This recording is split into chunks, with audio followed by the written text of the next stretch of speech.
Tuhan Yesus datang ke dunia ini untuk mati. Tuhan Yesus mengangkat salib dari Yerusalem ke Golgota. Kemudian di Golgota tangan dan kakinya dipaku. Kemudian digantungkan di kayu salib. Dan pada pukul 3 petang seluruh bumi gelap dan Tuhan Yesus berseru, Eloi, Eloi lama sabachthani. Bapa, mengapa engkau meninggalkan aku? Kemudian dia menyerahkan nyawanya kepada Bapanya dan dia mati di kayu salib. Itulah yang kita ingat pada hari ini. Oleh sebab itu, biarlah pikiran kita tertuju kepada Yesus pada hari ini. Dan kita ingat betapa besar kasih-Nya kepada kita. Semua itu diperbuat Yesus bukan bagi dirinya sendiri. Itu diperbuat Yesus bagi saudara dan saya. Untuk mengubahkan hidup saudara, mengubahkan hidup saya, mengubahkan hidup manusia ini. Karena semua manusia telah berdosa dan telah kehilangan kemuliaan Allah. Semua manusia seharusnya dihukum dalam neraka yang kekal. Karena Tuhan harus menghukum dosa. Tetapi firman Tuhan berkata, tidaklah Tuhan suka seorang pun binasa. Tetapi Tuhan mau supaya sekaliannya sampai kepada pertobatan, sampai kepada keselamatan, supaya jangan dihukum dalam neraka yang kekal. Itulah sebabnya Tuhan rela menanggung dosa manusia ini. Dia ambil dosa saudara, kemudian dia dihukum menurut dosa saudara, menurut dosa manusia yang begitu keji, yang begitu hitam, legam, yang begitu berat. Semua sudah ditanggung oleh Tuhan Yesus. Dan Tuhan berkata pada akhir hidupnya, dia berkata sudah genap. Berarti sudah genap ditanggung oleh Tuhan Yesus dosa yang bagaimanapun besarnya. Jangan saudara berkata, saya tidak bisa diampuni Tuhan lagi, dosa saya terlalu besar. Hari ini hari rahmat Tuhan, hari kebebasan dari dosa dan akibat-akibat dosa. Karena Tuhan setelah mati bagi kita, dia rela mati bagi kita. Firman Tuhan berkata, Tuhan Yesus yang tidak mengenal dosa telah dijadikan dosa supaya kita jadi kebenaran. Saudara dan saya jadi benar dan boleh mewarisi hidup yang kekal. Tuhan berkata, manusia bagaimanapun baiknya engkau berusaha, engkau tidak akan sanggup mencapai surga. Surga memiliki standar yang sangat tinggi. Lagi pula, hai manusia, sebenarnya engkau telah mati di hadapanku. Bagaimana kau orang mati bisa berbuat perkara yang hidup? Orang yang mati rohani tidak mengerti perkara-perkara rohani. Orang yang mati tidak bisa ke surga. Orang yang mati rohaninya tidak bisa ke surga.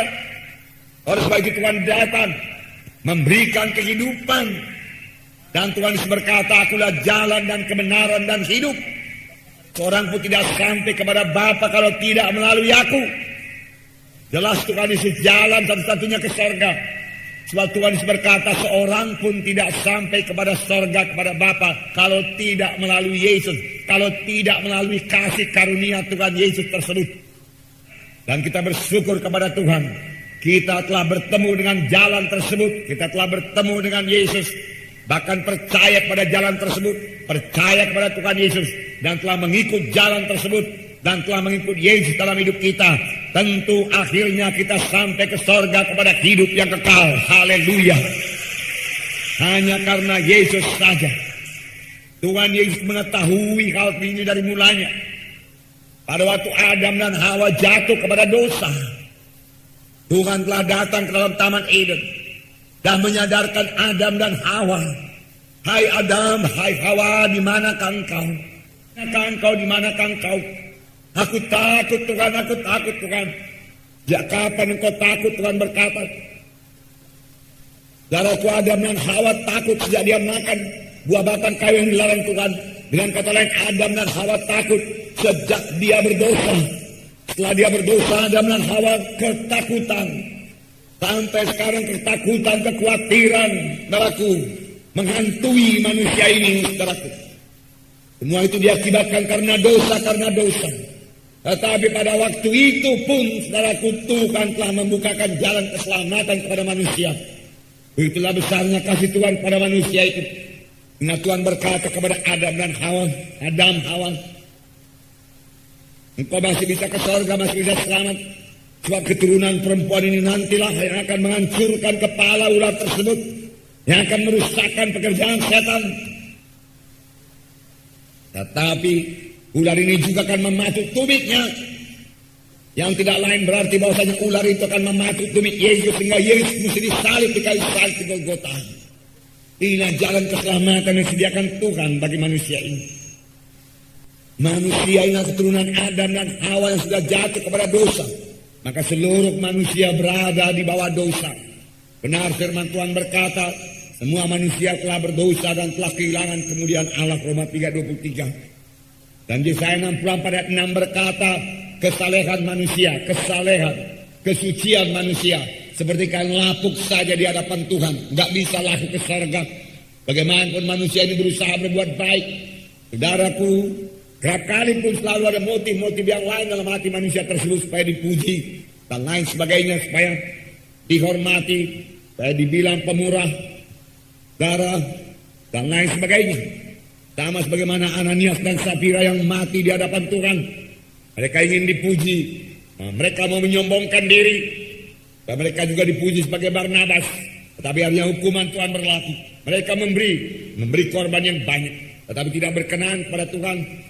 Segala usaha manusia yang mereka lapuk saja di hadapan Tuhan. Tidak laku, tidak bisa masuk ke surga. Saudara, namun bukan pula berarti saudaraku setelah kita selamat kita bisa terus berbuat dalam kejahatan, bisa terus hidup dalam dosa, tidak bisa.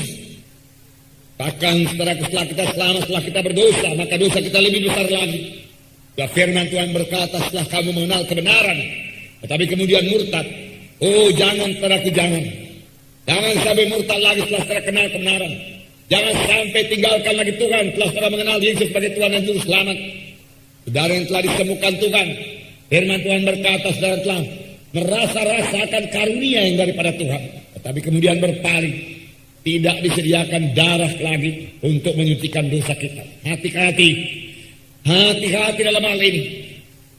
Tetapi sepanjang saudara masih bisa berseru kepada Tuhan, saudara, bertobatlah. Niscaya darah Yesus menyucikan semua dosa kita. Allah menatap dari sorga dalam Mazmur 14.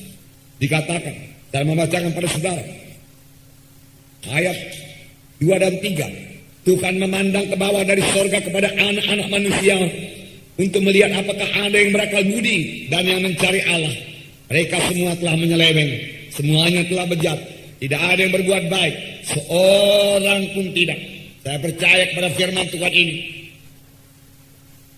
Tetapi kita bukan di situ, amin saudara. Pikiran kita tidak jahat semata-mata, amin. Bahkan pikiran kita saudaraku mengusir semua kejahatan. Kita tidak mau memikirkan yang jahat. Pikirkan yang baik. Pikirkan perkara yang di atas. Pikirkan perkara rohani. Pikirkan pekerjaan Tuhan. Pikirkan Yesus yang baik. Pikirkan firman Tuhan, amin saudara. Ya. Firman Tuhan berkata, renungkanlah itu siang dan malam. Maka dengan demikian perjalanan akan berhasil dan engkau akan beruntung. Hai anakku, perhatikanlah perkataanku, arahkanlah telingamu kepada ucapanku, janganlah menjauh dari matamu, simpan di lubuk hatimu, masukkan dalam pikiranmu, maka itu akan menjadi kehidupan bagi mereka yang mendapatkannya dan kesembuhan bagi seluruh tubuh mereka. Amin.